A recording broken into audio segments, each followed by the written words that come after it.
بسم اللہ الرحمن الرحیم۔ علی رضا روایت میں آپ کو خوش آمدید کہا جاتا ہے۔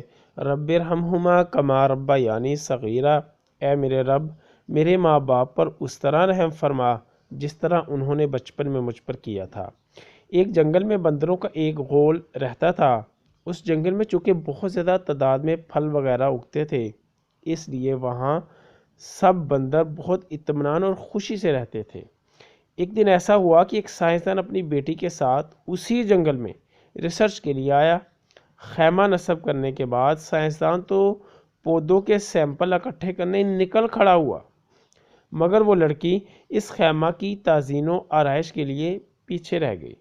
اس نے پہلے زمین پر ایک پرانا قالین بچھایا، پھر اس قالین پر بستر لگائے، خیمے کی درمیانی ٹیک سے برقی لائٹیں لٹکائیں اور اس کے عین نیچے ایک چھوٹی سی میز اور اس پر سجاوٹی سیبوں سے بھرا ایک پیالہ رکھ دیا۔ وہ سیب دیکھنے میں بہت تازہ، خوبصورت اور بڑے لگ رہے تھے، لیکن بندر درختوں پر بیٹھے ان مصنوعی سیبوں کو لالچ سے دیکھ رہے تھے۔ لڑکی خیمہ کے سامنے کی جگہ صاف کرنے کے لیے ذرا باہر نکلی تو ایک بندر نے تیزی سے جھپٹا مارا اور ایک مصنوعی سیب اٹھا لیا، اور عین اسی وقت لڑکی کی نظر بھی اس پر پڑ گئی۔ لڑکی نے فوراً بندوق اٹھا کر نشانہ لیا اور فائر داغ دیا، مگر تمام بندر اتنی دیر میں وہاں سے بھاگ گئے تھے۔ کافی دیر تک بھاگنے کے بعد تعاقب نہ ہونے کا یقین ہونے پر تمام بندر رک گئے۔ چور بندر نے ہاتھ بلند کر کے سب کو سیب دکھایا۔ سب بندر حیرت سے اس بندر کو دیکھنے لگے اور اس کو خوش قسمت گرداننے لگے کہ اسے ایسا اچھا سیب مل گیا، اور کوشش کرنے لگے کہ ایک بار اس مصنوعی سیب کو ہاتھ لگا کر دیکھ سکیں۔ چور بندر نے سب کو جھڑکا اور یہ مصنوعی سیب لے کر ایک درخت کی سب سے اونچی شاخ پر جا بیٹھا اور سیب کو کھانے کے لیے اسے منہ میں لے کر دبایا، مگر یہ مصنوعی سیب سخت پلاسٹک کا بنا ہوا تھا، جسے چبانے سے بندر کی دانتوں میں درد ہونے لگا۔ بندر نے 2-3 بار اس کوشش کی، مگر ہر بار اسے درد ہونے لگتا۔ وہ دن چور بندر نے اسی اونچی شاخ پر بھوکے رہ کر گزارا۔ اگلے دن وہ نیچے اتر آیا۔ دوسرے تمام بندر اسے احترام سے دیکھنے لگے، کیونکہ اس وقت بھی اس کے ہاتھ میں وہ مصنوعی سیب موجود تھا۔ دوسرے بندروں سے ملنے والا احترام دیکھ کر اس بندر نے اس سیب پر اپنی پکڑ اور مضبوط کر دی۔ اب دوسرے بندر پھلوں کی تلاش میں نکل گئے اور تیزی سے ایک درخت سے دوسرے درخت پر چھلانگ لگاتے ہوئے پھل توڑ توڑ کر کھانے لگے۔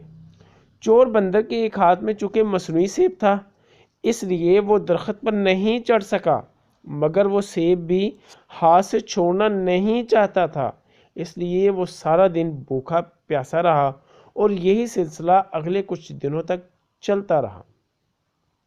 دوسرے بندر اس کے ہاتھ میں مصنوعی سیب ہونے کی وجہ سے عزت کرتے، مگر اسے کھانے کے لیے کچھ نہیں دیتے۔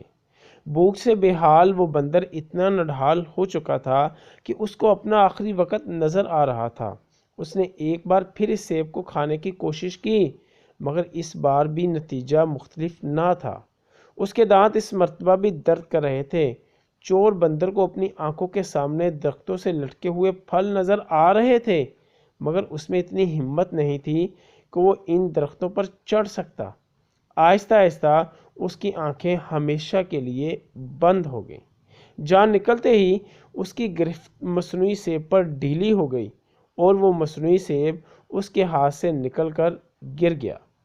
شام کو باقی بندر آئے۔ انہوں نے مرے ہوئے بندر کی لاش پر کچھ آنسو بہائے، افسوس کیا اور اس کی لاش کو پتوں سے ڈھانپ دیا۔ ابھی وہ اتنا کر ہی رہے تھے کہ ایک دوسرے بندر کو وہی مصنوعی سیب ملا۔ اس نے اپنا ہاتھ بلند کر کے سب کو وہ سیب دکھانا شروع کر دیا۔ دنیا کی مثال بھی اس پلاسٹک کے سیب کی طرح ہے۔ اس سے حاصل کچھ نہیں ہوتا، جبکہ اس کو دیکھنے والے اس سے متاثر ہو رہے ہوتے ہیں، اور دنیا کو ہاتھ میں رکھنے کا دعویٰ دار بالآخر خالی ہاتھ لا حاصل اس دنیا سے چلا جاتا ہے۔ جھوٹا دکھاوا انسان کو پہلے تھکا دیتا ہے، پھر مار ڈالتا ہے۔ اللہ ہم سب کا حامی و ناصر ہو۔ یا اللہ خاندان اہل بیت کی سچی محبت ہمارے دلوں میں راسخ فرما۔ یا رسول اللہ صلی اللہ علیہ وسلم ہمارے ماں باپ اور ہماری آل اولاد آپ صلی اللہ علیہ وسلم پر قربان ہو، آمین یا ارحم الراحمین۔